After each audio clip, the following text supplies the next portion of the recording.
आशुतोष, ये बताइए कि क्या भारतीय जनता पार्टी पर यह कहना ठीक है कि खिसियानी बिल्ली खंबा नोचे? आज इस मुहावरे से भी अलंकृत किया जा रहा है भारतीय जनता पार्टी। दीपक, ये तो आप खुद ही कह रहे हैं, तो मेरे कहने की जरूरत ही नहीं पड़ रही है। आपने खुद ही यह बात कह दी, इसलिए मैं इस बात को दोहराऊंगा नहीं। दो बातें हैं जो महत्वपूर्ण है। पहली बात यह है कि भारतीय जनता पार्टी के जो गवर्नर साहब हैं, और मैं कहूंगा भारतीय जनता पार्टी के जो गवर्नर साहब हैं, उन्होंने संविधान का खुलेआम उल्लंघन किया है। और खुलेआम उल्लंघन ये, कोई किसी भी गवर्नर को इस बात का अधिकार है ही नहीं कि वो सीबीआई को किसी मंत्री या किसी एमएलए के खिलाफ किसी भी कार्रवाई की अनुमति दे सके। संविधान की धारा 163(2) स्पष्ट तौर पर कहती है कि उनके पास विवेकाधिकार है, लेकिन विवेकाधिकार किन स्थितियों में है वो बहुत स्पष्ट तौर पर संविधान में उल्लेखित है। उसको यहां बताने की जरूरत नहीं है, अन्यथा एक लंबी चौड़ी डिबेट शुरू हो जाएगी।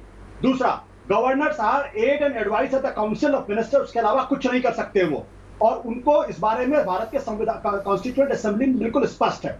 तो पहली बात यह है कि वहां के जो गवर्नर साहब हैं उन्होंने गैर संवैधानिक काम किया है, और यह गैर संवैधानिक काम भारत के संवैधानिक इतिहास में लंबे समय तक उनका नाम स्वर्णाक्षरों में नहीं बल्कि शायद काले अक्षरों में लिखा जाएगा। और जब इतिहास लिखा जाएगा तब कहा जाएगा कि इस तरीके के भी गवर्नर वहां पे थे।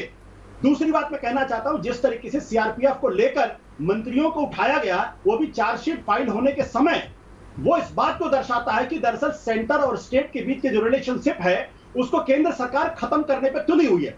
अगर आपको वहां की पुलिस पर भरोसा नहीं है, वहां की सीबीआई को, तो इसको पहले होने देते कि सीबीआई जाके पुलिस से कहती, भाई मुझे ये काम करना, मुझे मंत्री महोदय को उठाना है, आप हमारी मदद करिए। अगर पुलिस इस बात से इनकार कर देती तब आप कोर्ट के पास जाते, कोर्ट से मदद मांगते। लेकिन अगर आप सीधे सीआरपीएफ की जवानों को लेकर अगर आज जाएंगे, मंत्रियों को उठाएंगे, तो सेंटर स्टेट के बीच का रिलेशनशिप खराब होगा। और अगर ऐसा होगा तो भारत का जो संघवाद है वो टूटने के कगार पर पहुंचेगा। तो आज जो कार्रवाई हुई है वो भारत के संघवाद को नुकसान पहुंचाता है। गवर्नर साहब ने अपने एक्ट से देश के संविधान को काला करने का काम किया है, ये मैं स्पष्ट तौर पर कहता हूं।